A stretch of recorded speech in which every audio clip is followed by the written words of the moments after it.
What up fam, Alex here. Hola familia, Alex aquí. Today, as you guys can see, I'm not in the studio. I'm about to go to the studio. It is leg day.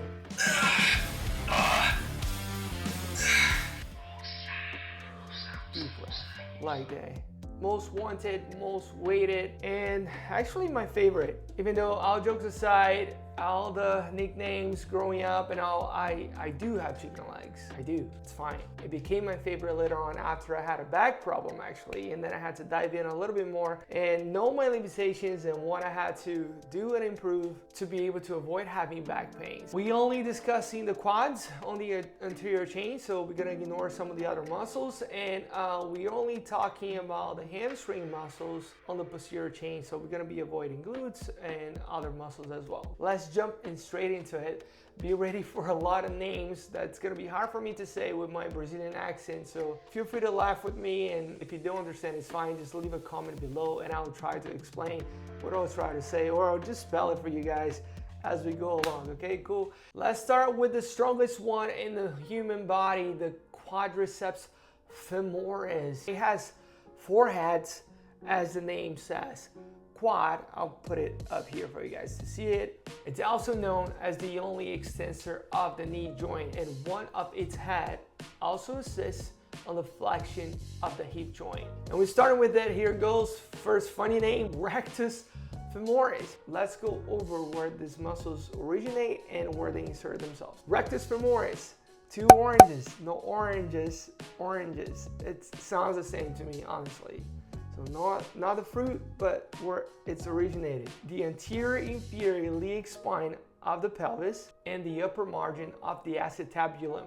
This is so hard for me to pronounce. I'm doing my best, guys. So let's move medially a little bit and talk about the vastus medialis. As the name suggests, it's a little closer to the medial line of the body, and because of the orientation of the fibers, assists with the internal rotation of the knee joint. Also has 2 oranges, one being the linea aspera, and the second one is hard. I'm gonna have to read it, sorry.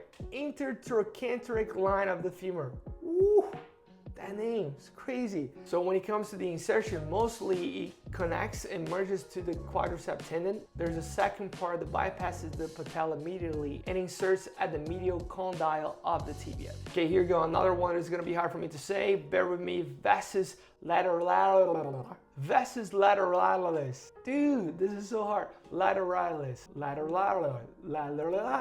Vastus lateralis. You guys have no idea how many times I've tried to say lateralis. As the name suggests, is more lateral to your body, so it's further away from the medial line, hence the name lateralis. And due to the orientation of the fiber, it assists with the external rotation now, not the internal rotation, the external rotation of the knee joint. Guess what? It has 2 oranges as well. So one being on the linea aspera, just like the vastus medialis, and the second one on the greater trochanter of the femur. Now, when it comes to the insertion, it bypasses the patella laterally, not medially now, and inserts itself at the lateral patellar retinaculum. All right, last but not least, we have the vastus intermedius, which is located right behind or underneath the rectus femoris, right on the middle of the leg, right there, or one point where it originates itself, and is right on the front side of the femur, and inserts itself together with the other ones on the quadricep tendon. There's a little fun fact about this muscle. There's a small piece below the patella that is sometimes called as the 5th head of the quad, where the muscle inserts itself. It's also known as articulatus genus muscle. Let's turn around and talk about the posterior leg muscles now. We're starting with the most famous ones that everybody knows. Another biceps in the body. If you guys want to learn a little bit more, we talk about the biceps brachii on the previous video. You guys can go on the description below. I make sure I'll leave a link for you guys to follow.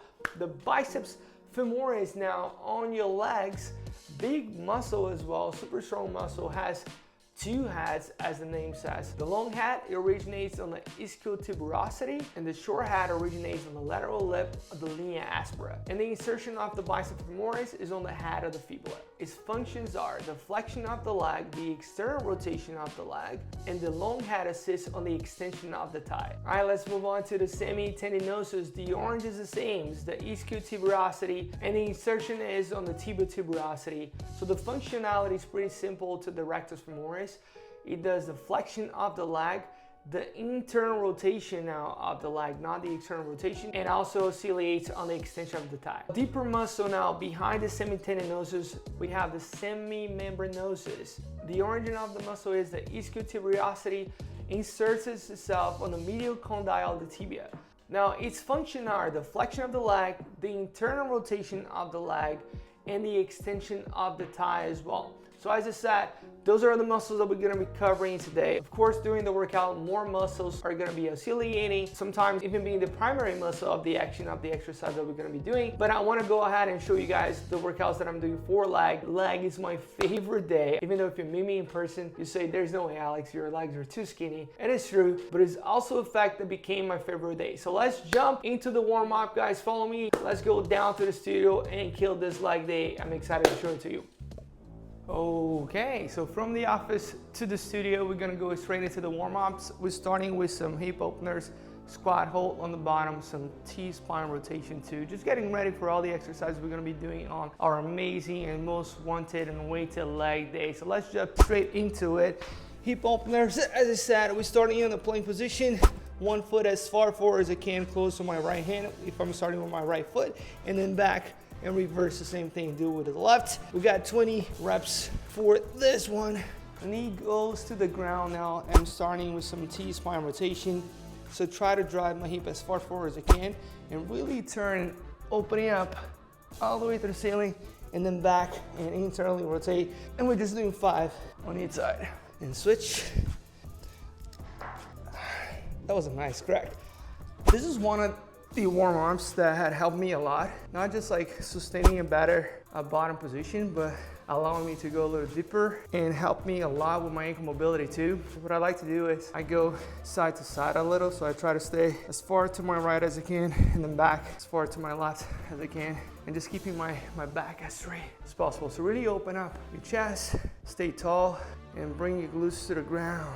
I wasn't able to do this at all. Like, this was a struggle for me, so definitely vouch for this one. Cool, we go one more time, and then we start lifting. Warm up done. Starting the first exercise, front squats. We have 2 sets of 8 and then 2 sets of 6. The attempt is to increase the weight on those last 2 sets. So very important on the front squats is try to raise your arms as high as you can. Keep that shoulder blade retracted. Maintain that spine as aligned as possible. Avoid the flexion of the spine so you're not curving forward or leaning forward even further, because the weight is already projected forward. Technically makes it a little easier for you to stay in the bottom position. So let's try to apply that. Very quad driven exercise. So let's put that quadriceps femoris into action right now.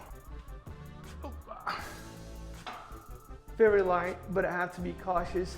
As I mentioned, I had a back problem back in 2018, so no excuses, just trying to be conscious of the movement. So as deep as I can, elbows high, drive, elbows 1, 2.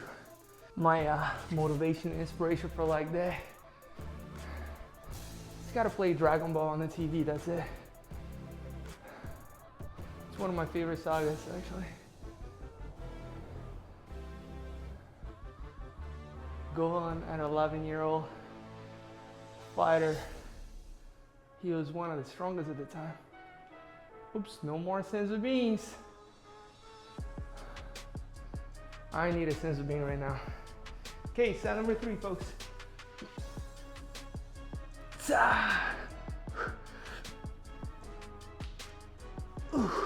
Okay, last set on the front squats, and then we have 4 sets of 8 on the back squats.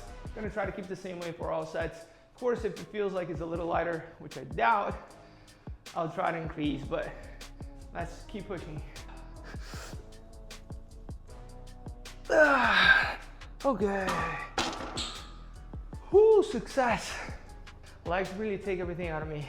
You guys are looking at my legs and are like, why bother, Alex? Legs are skinny, deal with it.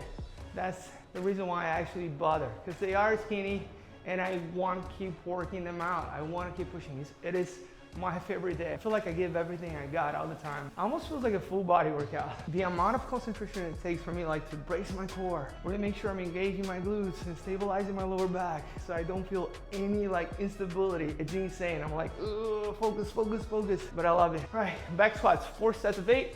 Let's see if I can keep that range of motion. Once again, a quad driven exercise. There's a lot of other muscles helping you, but try to focus on your quads, squeeze your glutes on the bottom position all the way to the top, driving hips forward. Let's go. Brace the core. Oof. Bottom, squeeze up. 2. What do you guys listen to on your leg day? Or what do you guys listen to on your favorite lift day? What gets you pumped? Song or show that you like to watch, maybe a podcast. So let me know in the comments below. Number 2, just a tie heavier. This is success for me already. This is accomplishing something. Ooh, I feel the difference.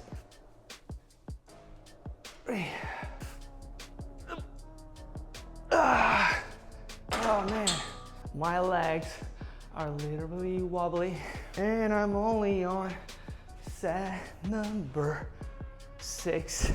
Ooh, number 16 just got destroyed. It's about to start. There's only his head left. Oh, Sally stepping on the head. It's about to go bananas.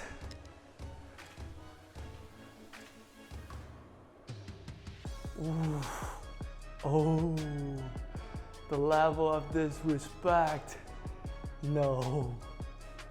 It's about to start getting real right now, guys. It's about to be real. Gohan is gonna go Super Saiyan 2.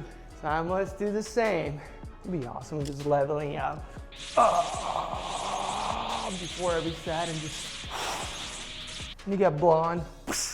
I wish I had a pump on my legs to be able to show you guys, but no, it's just the pain. Just the pain. Remains the same skinny legs. I'll be moving on with what we have on the menu today.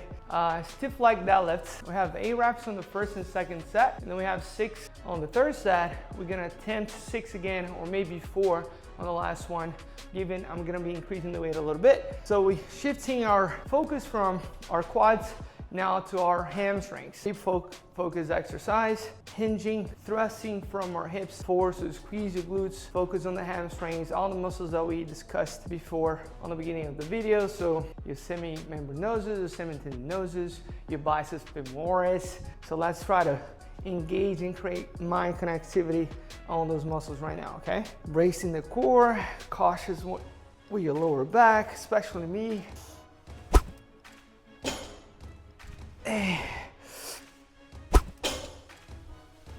I like to try to control this movement as much as I can.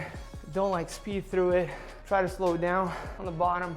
Brace yourself. Gather all the strength that you have and push on one consistent motion up. I'm not like pausing on the way up or losing stability on the way up either.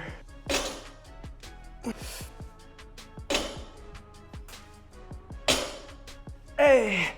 All right, folks, we're moving on to what might be known as the most hated exercise across the globe. I'm willing to place a bet. If we run a survey across the universe, we're able to do that. I think this will be picked the most hated exercise. However, I do like it. I suffer when I do it, but I do like it. The Bulgarian split squat. Essentially half of a squat, right? We're splitting the squat in half, so it's a knee joint and hip joint driven exercise. We tend to hinge forward just a little bit more so we can get more activation on the glutes. We're still getting a lot of activation from your quads as well. Don't be fooled by it, but it's mostly, or at least when I'm doing it, because I'm hinged forward, I feel more of a connectivity to my glutes, not negating the fact that the quads are also put into work alongside with a lot of other muscles help you stabilize the hip. So most importantly, just try to stay hinge over your knee a little bit, drive that knee, the forward leg, knee forward just a bit so you can sustain that position and push off your forward leg, not the leg that is on the support. In this case, I'm using just the barbell as a support, so I place a little pad for my shins. Let's just go through it, guys. So I like to take one big step. That's how I set up here. Then I place my leg on top, and I'm staying on top of that knee the whole time. So the forward knee, and I just go as deep as I can and push off the forward leg. So lightly sustaining myself on the back leg. 2. Okay, so 4 sets of 8 on each leg. We got 1 done.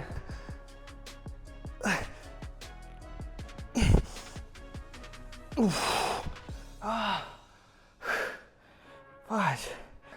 second leg workout. Very humbling, for real. I've been working out for so many years. I'm so far behind from the weight that I thought I was gonna be lifting. All perception, right? Or all relative. This right now is heavy for me at this point right now. Some people might be like, oh, this is pretty light. And man, good for you, dude. Happy for your strength. Aiming to get to that level. That's why I just keep grinding. Okay, we almost done. One more set on the Bulgarians, and then I have glute bridge, and the last one, which is the most needed for me, the calf raises. So let's get this done. Second to the last exercise, glute bridge. All right, folks, we got 4 sets of 12.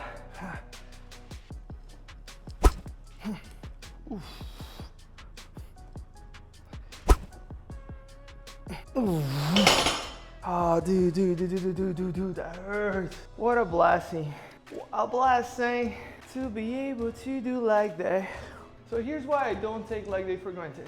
2018, I had a micro discectomy, which is a shaving off a herniated disc, basically. My L5-S1 had a big 10mm bulge or 10mm herniated disc that was putting pressure on my sciatic nerve. And the result of that was that I could not feel or control my right leg for a excruciating 6 to 8 months, more or less. I tried physical therapy, I tried everything that I could to avoid the surgery, but nothing was helping. As a matter of fact, it was just getting worse. Sitting or standing for a long period of time wasn't an option anymore. Even laying down for me was kind of tough, and just like losing sensation on one of your limbs. It's something hard to go through. I was always super active. I'm doing karate. I grew up practicing something that allowed me to be very athletic in a way. Moving fast, moving all the time. So I never took movement for granted. Being told by someone that you're not gonna be able to walk or run the same way you were able to in the past prior to the surgery, or not gonna be able to do deadlifts like you guys saw me doing, or any exercise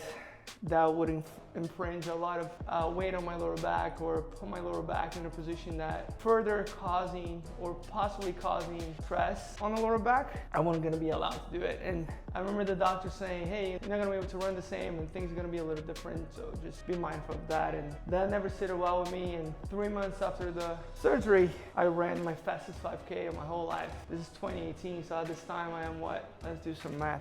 I was 34, 33. So it's kind of hard to hear, right? Like someone telling you, hey, you're not gonna be able to lift, you're not gonna be able to run. And I kind of wanted to prove him wrong, or not prove him wrong, but prove to me that I could still do it. So I started training, started doing more researches, and it was literally a blessing in disguise. I know people say that a lot, but it was a blessing in disguise. Just made me understand my body a whole lot more and respect my body a whole lot more. So this is why I like leg day.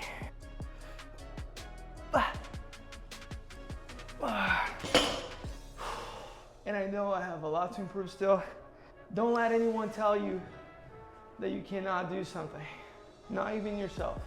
Last but not least, we have a single leg RDL and we have a single leg calf raise. Supposed to get 10 on the RDLs and then 12, 15 on calf raises. My legs are jello right now, but let's finish, guys. Finish strong on this thing. Maybe 35s. Yo no sé, pero que voy a intentar. I don't know, but I'm gonna try. One.